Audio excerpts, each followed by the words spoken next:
तैयारी करने से पहले हम सभी लोगों को ये पता होना चाहिए कि आखिर में एक्चुअल में जो रियल सिलेबस है यूपी बोर्ड 2024 का कितना यूपी बोर्ड 2024 का जो रियल सिलेबस रखा गया है वो क्या है।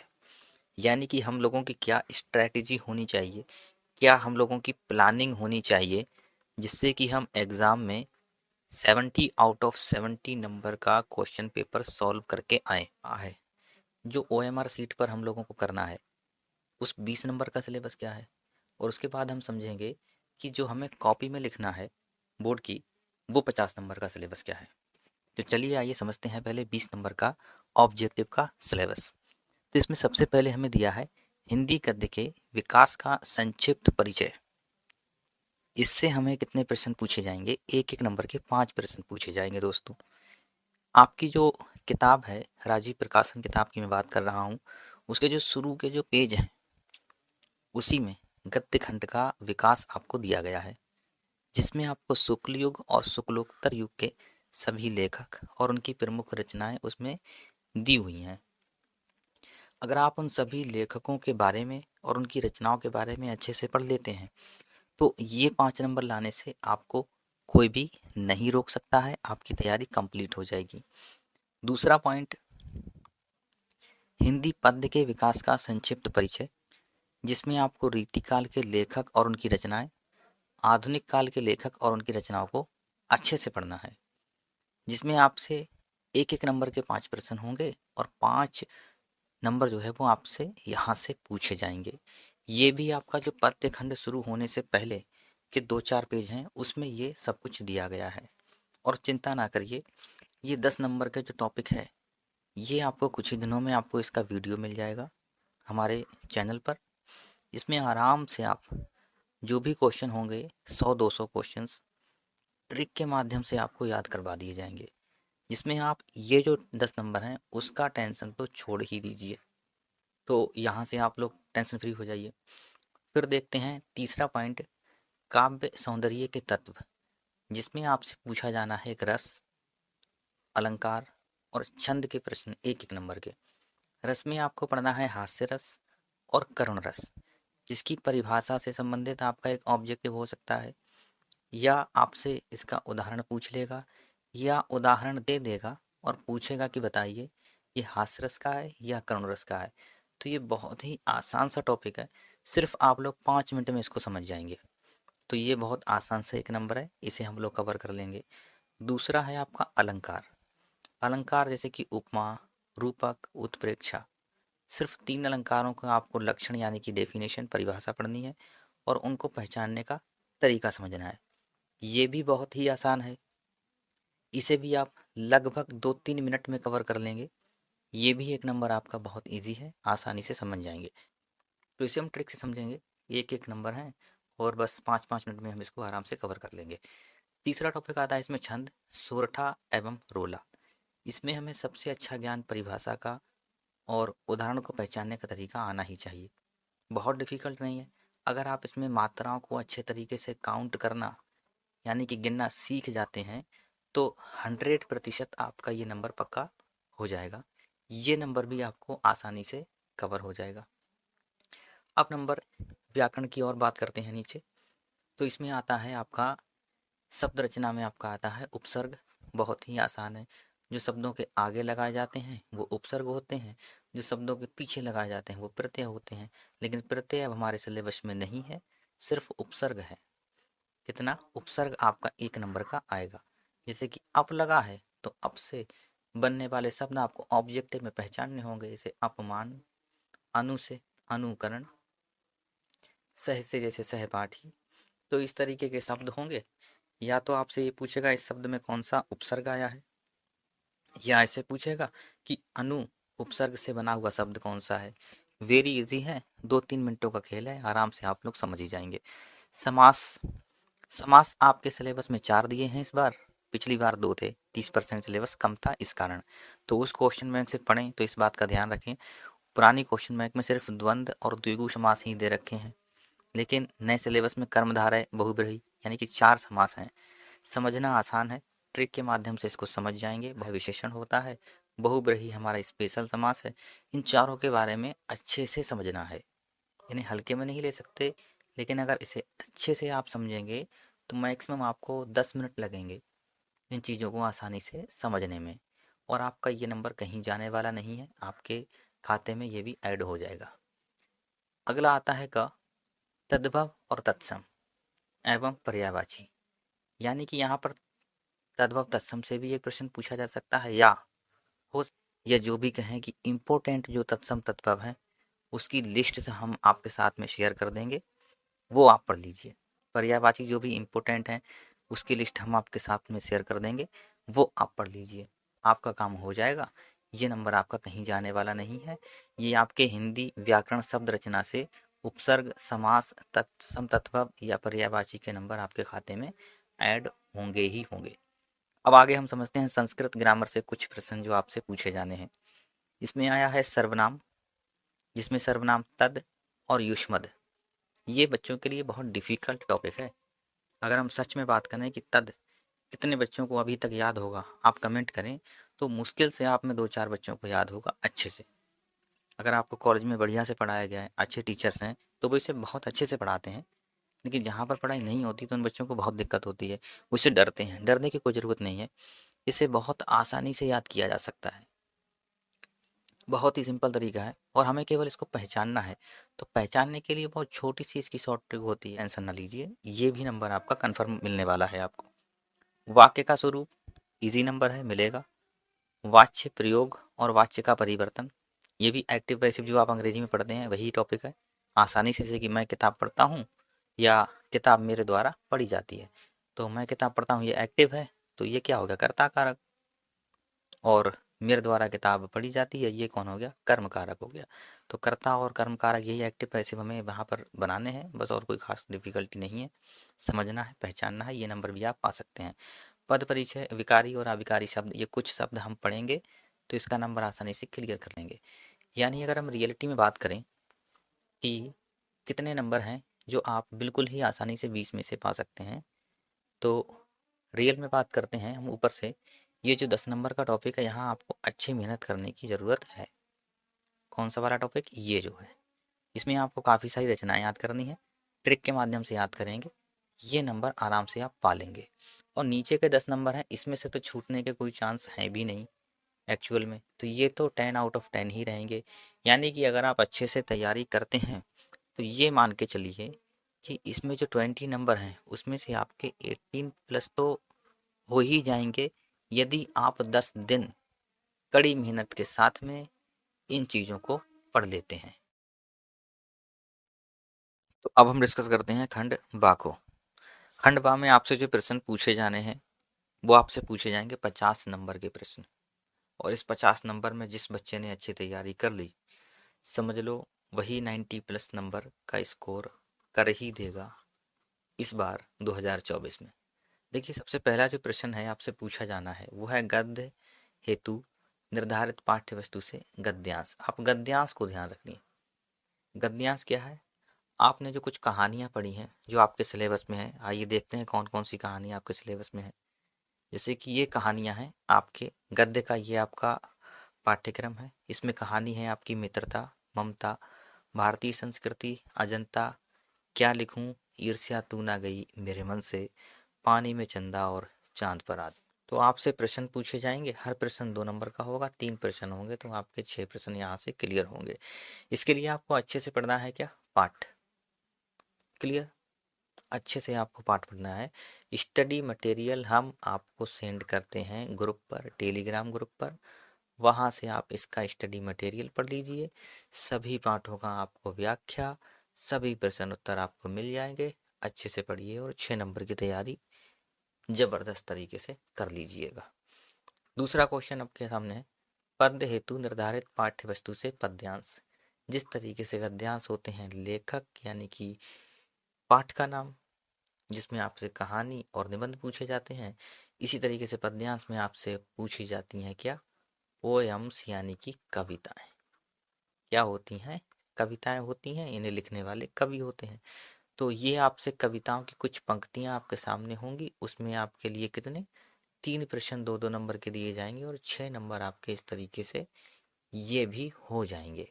कैसे तैयार करें? आप आराम से एक एक कविता को पढ़ सकते हैं। अगर आपको स्कूल में पढ़ाई गई है बहुत अच्छी बात है, नहीं पढ़ाई गई है तो इतना तो हम कहेंगे कि एक बार आप सारी कविताओं को ध्यान से पढ़ लीजिए। फिर कुछ इम्पोर्टेंट जो कविताएं जो आपके लिए हैं वो हम आपको बता देंगे। आप हमारे साथ जुड़े रहिए, उसका हम सॉल्यूशन भी आपको प्रोवाइड करवा देंगे, आप 6 नंबर ला सकते हैं। फिर बात करते हैं संस्कृत। देखिए 2024 में जिस बच्चे ने संस्कृत को कवर नहीं किया वो बच्चा 80 से अधिक अंक प्राप्त नहीं कर सकता है, ये बात आप नोट कर लीजिए। तो संस्कृत में आपसे एक गद्यांश पूछा जाएगा और संस्कृत में आपसे एक पद्यांश पूछा जाएगा। गद्यांश भी 5 नंबर, पद्यांश भी 5 नंबर, 10 नंबर संस्कृत का भाई साहब यहाँ से बनने वाला है। संस्कृत को बहुत ध्यान से पढ़ें। पढ़ने की अगर आपको जगह नहीं पता है कहाँ से पढ़ें सर, यहाँ पे इतने में ही मिल जाएगा आपको। ज्ञान सिंधु कोचिंग क्लासेस, इन्होंने आपको सभी गद्यांश, सभी पद्यांश, सभी संस्कृत आपको बहुत अच्छे से पढ़ाया हुआ है। अगर आपने यहाँ से पढ़ लिया तो मैं ये वादा कर सकता हूँ, मुझे इतना विश्वास है इन सर पे कि यहाँ से एक भी प्रश्न आपका नहीं छूटेगा। जाओ आज से पढ़ाई शुरू कर दो, सारी चीज़ों को तैयार करो। नंबर 5 पे देखते हैं हम। निर्धारित खंड काव्य से कथानक, चरित्र चित्रण और आप खंड काव्य जानते होंगे। आपके में एक कहानी होगी जिसका नाम है मेवाड़ मुकुट। बरेली से अगर आप हैं तो ये जिले के हिसाब से होती है। बरेली जिला की बात करूँ तो मेवाड़ मुकुट है। तो खंड काव्य में आपके लिए जिले के हिसाब से जो कहानी आपके लिए है वो आपको तैयार करनी है। उसका चरित्र चित्रण तैयार करना है, कहानी को संक्षिप्त में आपको रेडी रखना है। इससे हाथ पर आता है कितना, 3 नंबर। इसे आसानी से कर लीजिए। जिसका भी जो सिलेबस होगा हम जिले वाइज भी आपको अपलोड कर देंगे। किस जिले को कौन सी खंड काव्य से क्या क्या पढ़ना है सारा कुछ बता देंगे। ग्रुप में आपको नोट्स भी इसके प्रोवाइड करवा देंगे, टेंशन फ्री रहिए। नंबर 6, निर्धारित गद्य खंड के पाठ्य वस्तु से संबंधित लेखकों का जीवन परिचय, यानी कि लेखक का जीवन परिचय और कवि का जीवन परिचय। 5 नंबर, 5 नंबर, 10 नंबर, ये धमाकेदार नंबर हैं आपके। लेखक में आप सिर्फ और सिर्फ आचार्य रामचंद्र शुक्ल, जयशंकर प्रसाद, राजेंद्र प्रसाद, 3 को तैयार कर लीजिए अभी से। ओके, ना याद होते हो, सरल भाषा में ना हो, हमें आप कमेंट बॉक्स में पिन करिए, तुरंत आपको बिल्कुल हलवा टाइप के अपन लिखवा देंगे, एकदम याद हो जाएंगे, टेंशन फ्री। अब कवियों का जीवन परिचय आप सूरदास, तुलसीदास और बिहारी जी हैं, सुमित्रा नंदन पंत हैं, महादेवी वर्मा हैं, काफ़ी सारे, लगभग 4-5 यहाँ से भी आप याद कर सकते हैं। आसान भाषा में है तो आप याद कर लेंगे। अगर आपके पास आसान भाषा में नहीं है तो आप कमेंट करिए, बिल्कुल इजी लैंग्वेज में लिख देंगे, आसानी से याद हो जाएंगे, नंबर भी आपका पूरा मिलेगा। नंबर कटते कहाँ पर हैं वो भी हम आपको बताएंगे। अगर आप हमारे स्टाइल में लिखेंगे नंबर भी है कि यहाँ पर कटेगा नहीं, 100% नंबर यहाँ पर आपको मिलेगा। लिखने के कुछ तरीके होते हैं, शुरू में कुछ हेडिंग्स डालनी पड़ती हैं, सजाना पड़ता है, तब हमें जीवन परिचय के 5 में 5 मिलते हैं, वरना कट जाते हैं। नंबर 7, संस्कृत से हमें एक क्या करना है, श्लोक याद करना है, जिसके हमें मिलेंगे 2 नंबर। संस्कृत से एक श्लोक, ध्यान रखिए, संस्कृत का गद्यांश आपका 5 नंबर, संस्कृत का पद्यांश आपका 5 नंबर, संस्कृत का श्लोक सिर्फ लिखने के आपके कितने नंबर, 2 नंबर। संस्कृत अब तक 12 नंबर की मैं यहाँ पर डिस्कस कर चुका हूँ। इसके बाद में नंबर 8 आता है पत्र लेखन। पत्र को लिखना है आपको, मैक्सिमम चांसेस हैं कि आपका पत्र लिखने के लिए किसके लिए आएगा, प्रधानाचार्य के लिए आने की संभावना सबसे ज़्यादा है। फिर भी 2, 4, 6 पत्र हम आपके सामने आपके ग्रुप में सेंड कर देंगे। आप अच्छे से पढ़िए और नंबर को 100% पक्का रखिए, टेंशन फ्री रहिए। पत्र लेखन हमारी जिम्मेदारी। इसके अतिरिक्त आपका 9वें नंबर पे है, संस्कृत से आपके 2 प्रश्न पूछे जाएंगे, दोनों का जवाब देना है। आपको अच्छे से इन प्रश्नों को याद करना है, अच्छे से जवाब देना है। कुछ 1-2 वीडियो में सारे प्रश्न हम करा देंगे, अच्छे से आप याद कर लेना, टेंशन की कोई बात नहीं है। नंबर 10 की बात करें, यहाँ से आपके निबंध है और निबंध हमारे पास 7 ऐसे निबंध हैं जिसको अगर आप पढ़ करके चले गए तो एग्ज़ाम में आप धुआं उड़ा देंगे, ये 7 नंबर भी कर लेंगे। यानी कि जितनी भी मैंने आपसे अभी बातें की हैं उसका एक ही रिजल्ट है कि आप 20 नंबर में से 18 प्लस कर सकते हैं और नीचे के 50 नंबर में से मेहनत करने वाले बच्चों का पूरा 50 नंबर का पेपर होगा। यानी 70 में से 68 प्लस नंबर का पेपर आप एग्ज़ाम में करके आएंगे। और अगर आप कुछ और ट्रिक का भी इस्तेमाल करें लिखने का कि किस प्रकार से कॉपी लिखी जाएगी, अगर वो हम आपको समझा दें तो आप 65 तक अंक यहाँ पर पा सकते हैं, जो होते हैं आपके प्रैक्टिकल लगने के बाद 100 में से आपके 95 नंबर। और ये कोई अजूबा नहीं है, पिछली बार के बच्चों ने ऐसा किया है। ठीक है, बहुत बड़ी कोई तोप नहीं है, आप भी कर सकते हैं। पढ़ना सिर्फ आपको कितना है, अगर आप आज से देखें 1 2 3 4 5 6 7, सिर्फ 7 लेसन्स पढ़ने हैं। कितने नंबर के लिए?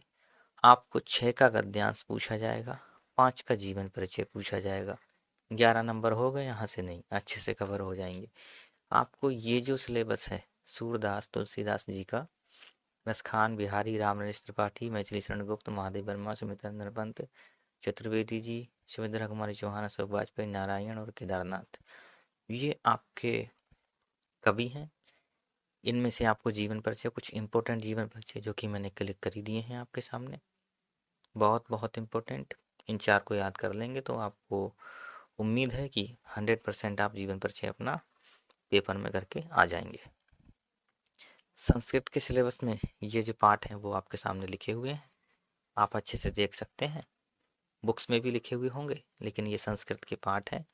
वाराणसी है, देशभक्ता है, चंद्रशेखरा, भारतीय संस्कृति, वीर वीरण पूजते, अरुणी श्वेत केतु, संवादा, जीवन सूत्राणी, प्रबुद्धो ग्रामीणा, केन की वर्धते, अन्योक्ति विलासा।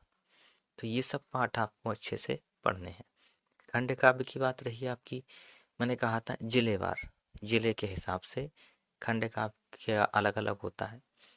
मुक्ति दूत वो लोग पढ़ेंगे जिनका जिला है आगरा, बस्ती, गाजीपुर, फतेहपुर, बाराबंकी और उन्नाव। ज्योति जवाहर वो लोग पढ़ेंगे जिनका जिला कानपुर, प्रतापगढ़, मिर्जापुर, ललितपुर, रामपुर, गोंडा में से है। अग्र पूजा वाला खंड काव्य वो लोग पढ़ेंगे जो प्रयागराज, आजमगढ़ और मथुरा से। मेवाड़ मुकुट वो लोग पढ़ेंगे जो बुलंदशहर, देवरिया, बरेली, सुल्तानपुर, सीतापुर या बहराइच के रहने वाले हैं। जय सुभाष पाठ उनको पढ़ना है जो लखनऊ, सहारनपुर, फैजाबाद, बांदा, झांसी, हरदोई के बच्चे हैं। और भी आगे बढ़े, 6 वाला जो है मातृभूमि के लिए पाठ उन बच्चों को पढ़ना है जो गोरखपुर, मुरादाबाद, शाहजहाँपुर, लखीमपुर खीरी और मैनपुरी और मुजफ्फरनगर के रहने वाले हैं। कर्ण पाठ उन बच्चों को पढ़ना है जो अलीगढ़, जौनपुर, बलिया, हमीरपुर और एटा से संबंधित हैं। और कर्मवीर भरत मेरठ, फरुखाबाद, पीलीभीत और रायबरेली वाले। देखिए रायबरेली एक अलग चीज़ है, बरेली अलग चीज़ है, कन्फ्यूज मत होइए। बरेली अलग जिला है, रायबरेली अलग जिला है। आप जहाँ के रहने वाले हैं आप अच्छे से जानते होंगे कि आप बरेली के हैं तो आप पढ़ें मेवाड़ मुकुट, अगर आप रायबरेली के हैं तो आप पढ़ें कर्मवीर भरत की कहानी। चलते हैं, आज के लिए काफ़ी है। जय हिंद दोस्तों, मिलेंगे अगले सिलेबस के साथ जिसमें हम डिस्कस करने वाले हैं एक ग्रेट सब्जेक्ट इंग्लिश को। इसमें हम अच्छे से डिस्कशन करेंगे कि इंग्लिश में ऐसा क्या करें कि 70 आउट ऑफ 70 का पेपर एग्ज़ाम में करके आया जाए। तब तक के लिए धन्यवाद। जय हिंद, जय भारत।